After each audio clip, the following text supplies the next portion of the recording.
It's time for another episode of the Foodpocalypse Now podcast. I'm Chris from Foodpocalypse Now, a revelation of all things food, and the Foodpocalypse Now podcast, a revelation of all things Foodpocalypse Now.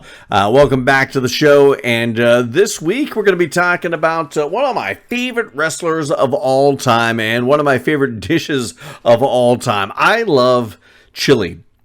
It wasn't always that way. When I was a little kid, my mom would make chili and I would eat the beans out of it, and I would do that begrudgingly. But somewhere along the way, I became a huge fan of chili, and I've actually got, I don't do many of my own personal recipes because I just kind of freewheel when I'm in the kitchen sometimes and don't really have a recipe per se, or I'll do something and I don't write down what I do. But, and then that way, whenever I make whatever I make, it always turns out slightly different, a variation of what it was before. But one of the things I've grown to love is I came up with a chicken chorizo black bean chili. And it's the only recipe I have right now on the Foodpocalypse Now blog. So check it out, foodpocalypsenow.com. Check out the blog. It's one of the last blogs. I haven't been blogging as much lately. COVID kind of screwed things.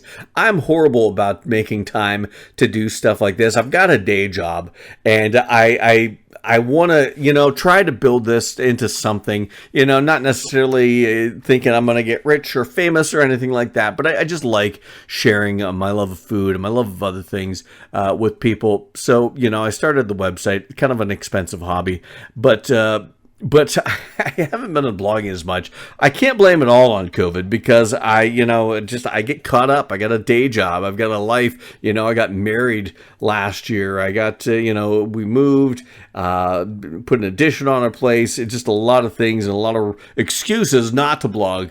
But things are starting to get back to normal, getting back to regular, and I need to start blogging more. But I digress. But anyway, you can check out my black bean or chicken chorizo and black bean chili on foodpocalypsenow.com on the blog.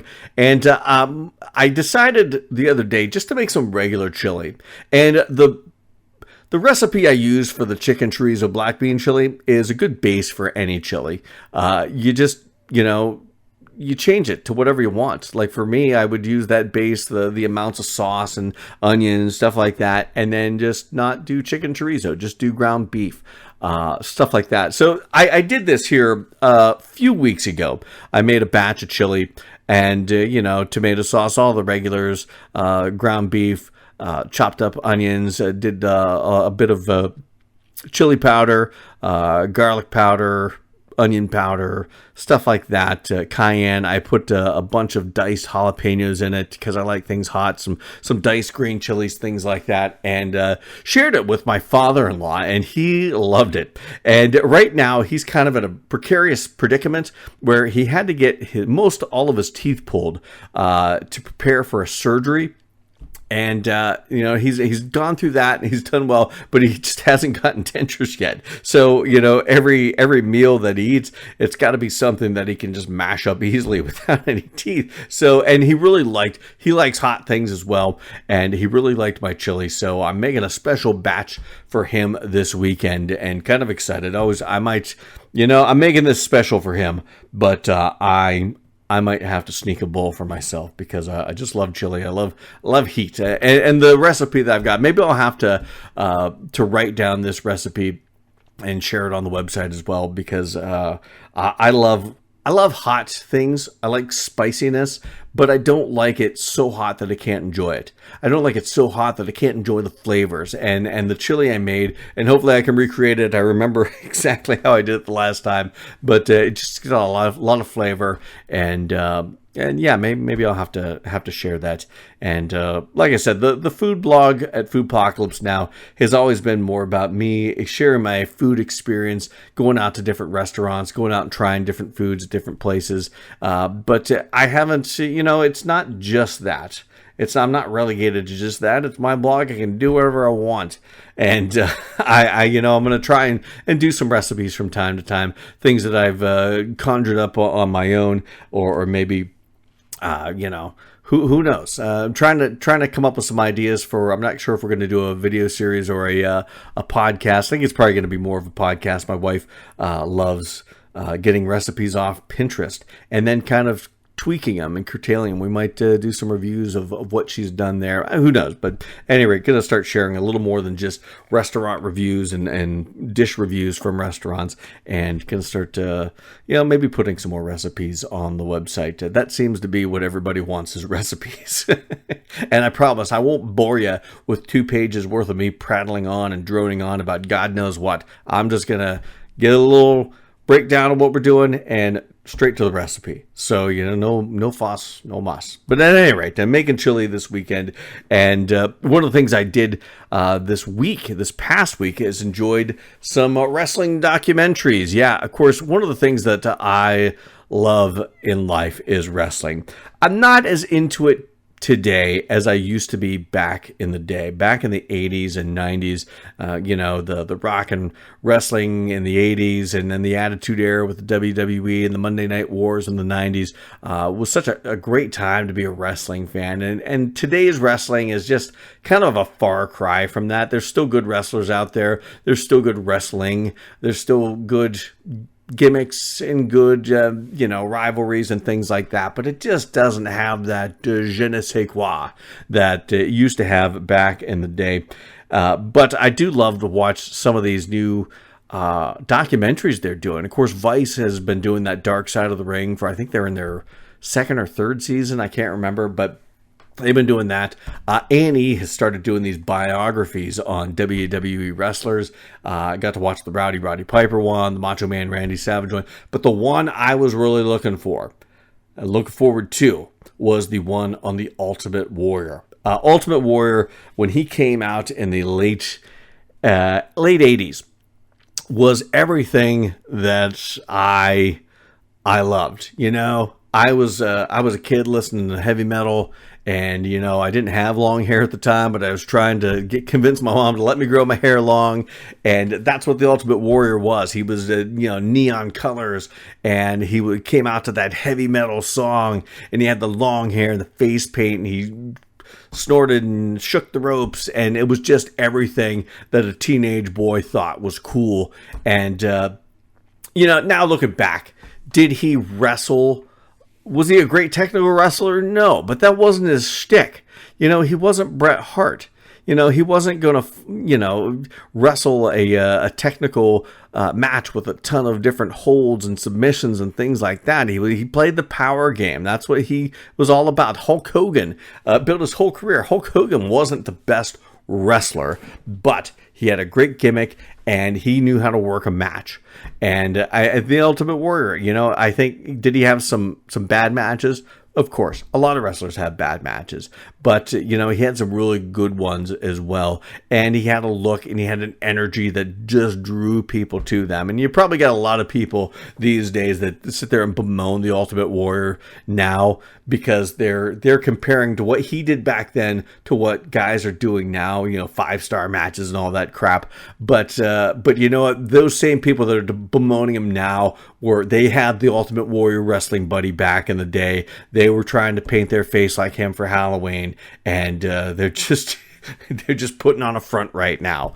But at any rate, Ultimate Warrior was one of those guys when the first time, kind of like The Undertaker, from the first time I saw him, I'm like, wow, that's cool.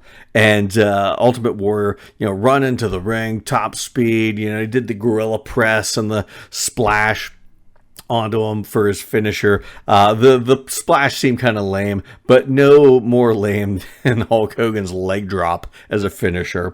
But he, he had a great look and a great energy, and it was just some of my favorite events and gimmicks from the late 80s, early 90s involved the Ultimate Warrior. I loved the fact that he, the big rivalry with him and Hercules Hernandez, and Hercules always had that chain, and they did the tug of war, and they snapped the chain. I always remember that, and I just thought that was so cool back then. They snapped the chain, not even thinking it was probably doctored, but those are just minor details. But doing that, when they introduced Earthquake into the WWF, They did. Ultimate Warrior was, I think it was Ultimate Warrior and Dino Bravo. They were having a push-up competition, and Dino Bravo, I believe it was him, did the push-up with John Cena, who came from the crowd, and then of course Ultimate Warrior had to do a push-up with him on his back, and then of course who became John Cena, who became Earthquake, kind of squashed him, and that was just so memorable. That just some of those little things, they weren't even matches, but just some of the memorable events that involved the Ultimate Warrior. And of course, one of the greatest matches of all time was Ultimate Warrior and Hulk Hogan at WrestleMania 6. I mean, we were living in North Carolina at the time. What was it, 1990? And when we lived in Pennsylvania, we didn't have much. We weren't buying pay-per-views, but we got down there. My dad found new work and had some money coming in, so he let us get that pay-per-view because I wanted to see Ultimate Warrior. Could he take the belt from Hulk Hogan? Because at that time, Hulk Hogan had the belt for like 3+ years, and it just, Hulkamania was starting to get a little stale for me as a kid. I was all about it. I'm a real American when I was younger, and say your prayers and eat your vitamins and all that jazz. But then after a while, it just kind of got old, and I was growing up, and I wanted something a little more edgy, and Ultimate Warrior provided that edge. So I wanted to see him beat Hulk Hogan, and just that moment. They had a couple false finishes there where you thought the one guy was going to win and the other guy kicks out at the last second. It was such a great match. People crap on the big guy wrestling from back in the 80s, how it was slow and a lot of rest holds and things like that. And that it is what it is, but you watch the psychology of that match. Those two put together a very good match. There was a lot of psychology there. There was a lot of ups and downs, ebb and flow to it. And, when Ultimate Warrior finally pinned Hulk Hogan and Hulk handing over the belt to the Ultimate Warrior, and then they hug, and then the Warriors got both the Intercontinental belt and the World Championship belt on the rope with them hanging high in the air. It was just one of those moments I will never forget as a wrestling fan, and just one of those great moments. But it wasn't even before that. There were some really cool moments when Ultimate Warrior had his big rivalry with Ravishing Rick Rude, because Ravishing Rick Rude, he didn't have the bulk that Ultimate Warrior had, but the guy was ripped, and he just had that great gimmick where, he was the ladies' man. I never understood it because he had that big Burt Reynolds mustache, but, I've never been a mustache kind of guy, but I didn't see what the ladies saw in him. But at any rate, he had a great gimmick, and they had the match between those two, and Roddy Piper comes out and distracts Ravishing Rick Rude by mooning him, and then the Ultimate Warrior, gets the pin and wins the Intercontinental Championship. Just another one of those great moments from a handful of great wrestlers. Warrior, I'm a huge Warrior fan. I'm not gonna lie there. Roddy Piper is a guy that maybe I didn't appreciate him at the time, what he brought to the table, but as I got older and realized, he was playing the heel, and he did it better than anybody else. Save maybe Ric Flair. But it was just, he's one of those guys that I just learned to appreciate as I got older, and such a great character, such a great guy, great wrestler, and a great gimmick. But and Rick Rude as well. Just three really big personalities and great characters in WWF, now WWE. That was another incident that will always stick out in my mind. And of course, the Ultimate Warrior left WWE, came back, left, came back, but he had some great moments. And one of the moments towards the end of his run in WWE, which I think this was during his second run with the WWE, where he had the thing with the Undertaker. Where the Undertaker locks him in the casket. That was another big moment I'll never forget. And Ultimate Warrior goes to Jake the Snake Roberts and he wants to get some ideas how to deal with the dark side. And Jake's putting him through all these tests, and then takes him into this room that's full of snakes. And then you realize Jake is on the Undertaker's side, and he turns on Ultimate Warrior. That whole snake room scene was just bizarre because, you're used to on WWF broadcast them doing the promos they cut, but you didn't really see too many the pre-recorded bits where they're acting, like legit acting, trying to act out a story. They did do that from time to time. They did do that from time to time, but it just wasn't. It just seemed awkward, I guess, is what I'm trying to say. And then, of course, before they had the big Ultimate Warrior Jake the Snake match, Ultimate Warrior kind of holds up Vince, and they don't get the match, and it caused a lot of animosity between Ultimate Warrior and Jake. More so on Jake's end, I think, because he was going to get a run at the guy with the title and make some big money for him and his family. But at any rate, another big moment. And then, of course, one of the last things I remember about Ultimate Warrior's run in the WWE, WWF was the thing with Papa Shango. And that's where things started kind of getting a little hokey. This was later in his career. They started doing the Papa Shango had the voodoo, and he's spitting up black sludge from it. And that I'm getting older, and I'm like, this is starting to get a little ridiculous. So that's kind of when, and then of course Ultimate Warrior was gone not long after that. But they did a couple documentaries on the Ultimate Warrior. One was the Dark Side of the Ring documentary, and then the A&E Biography. And I got to watch them both this past week. The Dark Side of the Ring one was a little more sensational. Ultimate Warrior's now wife and family was not involved with it. The WWE, for the most part, was not involved with it. Had a lot of ex-WWE guys talking. Eric Bischoff, Jake the Snake Roberts, some other guys. Ultimate Warrior's ex-wife was a part of it, and a lot of it was a lot of sensationalized things that kind of painted Ultimate Warrior in a bad light. You had a lot of guys that didn't like him, and they're kind of talking crap on him. Jake Roberts. I think the most interesting thing about that Vice Becoming Warrior documentary was the Jake the Snake Roberts angle, because Jake really went into the fact that he was about to make a big payday with Ultimate Warrior, and Jake was a guy I don't know as if they were ever going to put the championship belt on him, but it would have been cool if they did. But he was the bad guy that made the other good guys look great. He was a great talker. He didn't have the greatest build, but he had this kind of snake-like persona that people, he could be just as bad as you want. And he played such a great bad guy, and it made the other top guys, the Hogans, the Ultimate Warriors, the Macho Mans, they made them look like legit if they could go against Jake the Snake Roberts and beat him.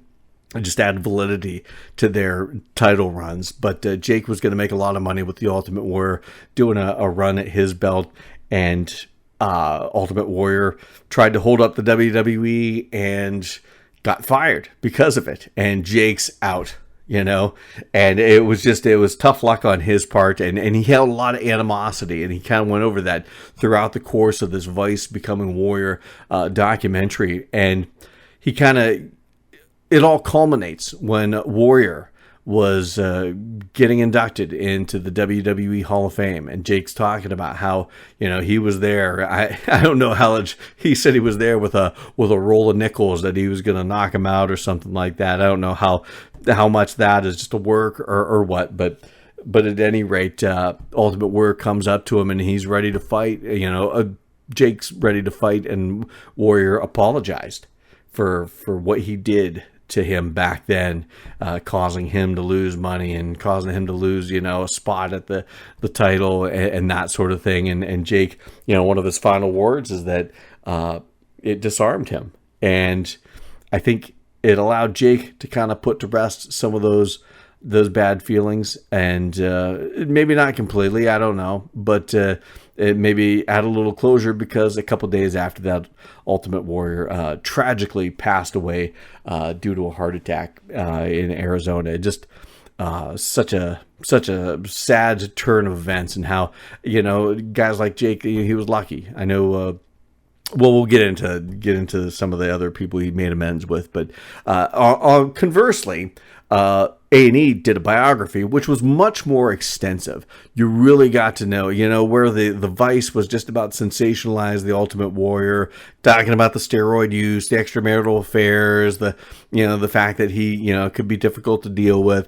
They kind of went that route, whereas the A&E biography really started from Warrior's beginnings, when he was little Jimmy Hellwig growing up in Indiana, and how he started out. He was a scrawny kid, and his dad left their family, and he got into working out with a football coach, and then that translated him getting interested in bodybuilding, and how his bodybuilding led to getting into professional wrestling, and how he just wanted to be somebody that people respected, I think. More than anything, I think he was looking for respect that he never really got. He didn't have a father figure to respect him, or that he could, do things to earn his father's respect. His family, after his father left, didn't have much money, so he didn't feel like he got much respect from the town he lived in, or the kids he went to school with, save his close friends. And I think it was a kind of a respect thing, and that led him into bodybuilding, and then into wrestling, and then wanting to be the top. And he could have been difficult to deal with. I think a lot of wrestlers like that, can be difficult to deal with. You start to get an ego, start to believe your own hype.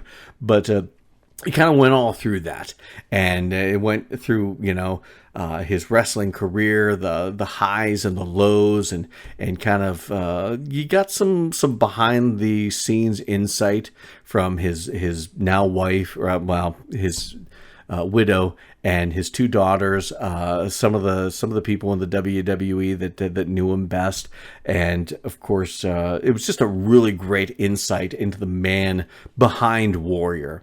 Of course, Ultimate Warrior is a character. I know he did change his name to Warrior later in life, trying to stick it to Vince, and hopefully Vince wouldn't keep him from using that name. But you got to know Jim Hellwig, the man, and a little bit more, and understand the psychology behind why he was the way he was, and why he did the things he did. And of course, it kind of goes into that WWE Hall of Fame ceremony where he made amends with Jake. He made amends with Hulk Hogan, because the Ultimate Warrior he got some heat there later in his life, because he put out WWE put out a hit piece, the self-destruction of the Ultimate Warrior, and Ultimate Warrior was not happy about that, and rightfully so.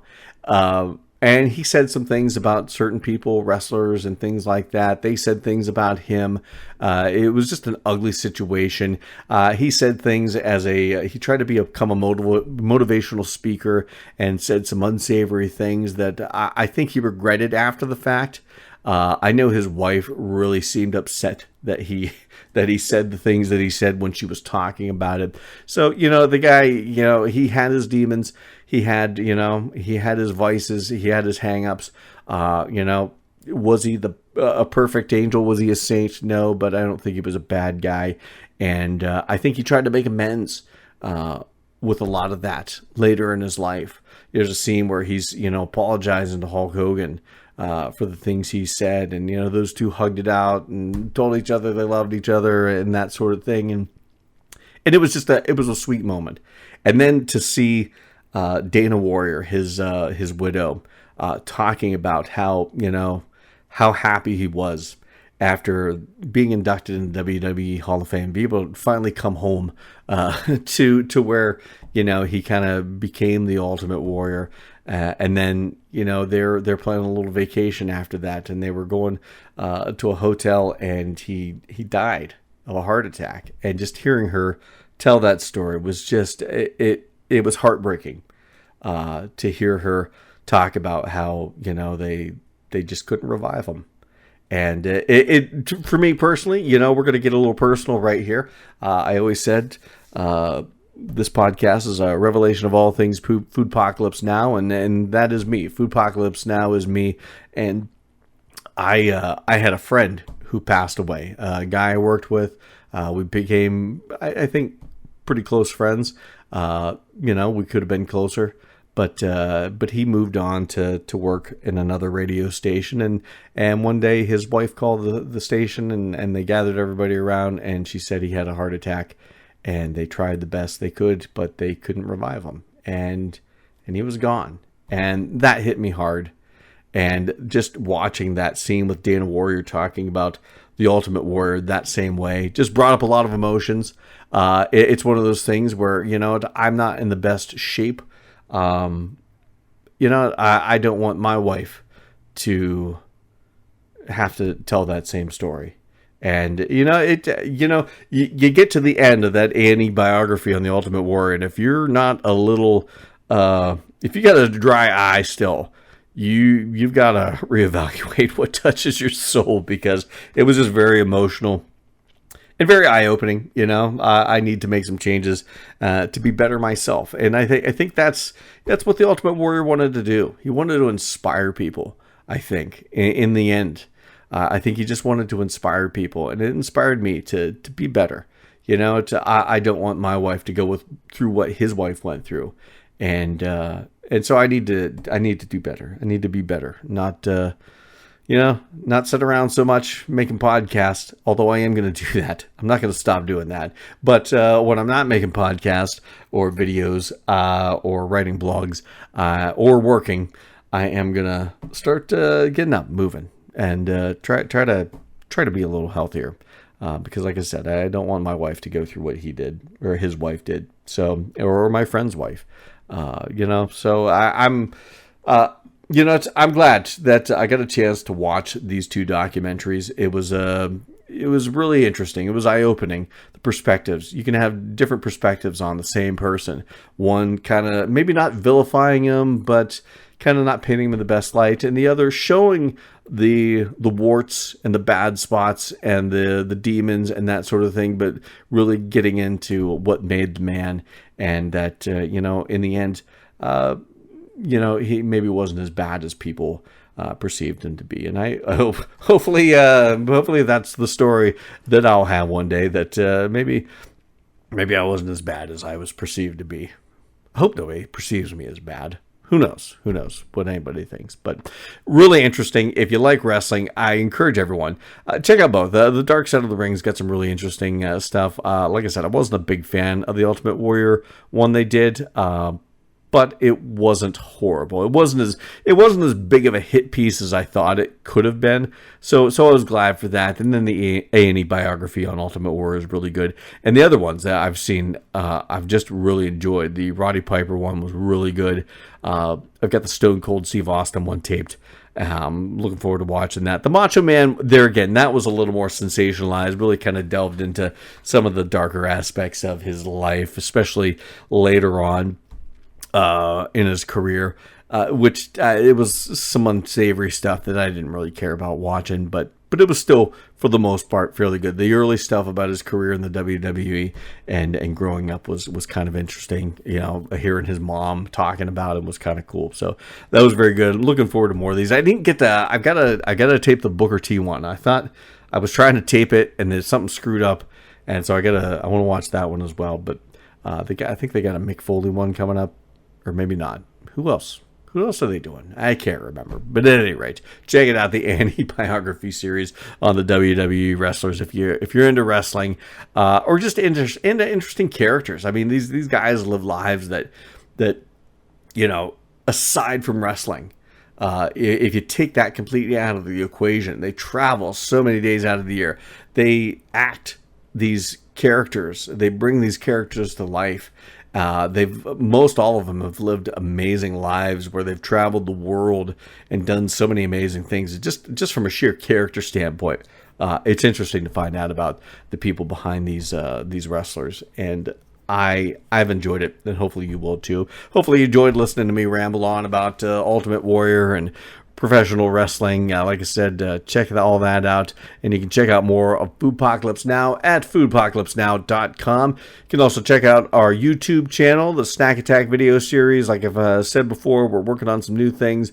Got the podcast, got the blog, all of that. Like it, follow it, subscribe, Facebook, Instagram, all that jazz. You know where it's at. You are technically savvy. You keep your finger on the pulse of what the kids are doing these days. So you know what to do. Follow, share, like, all that jazz. And until next time, you've been listening to a revelation of all things Foodpocalypse Now.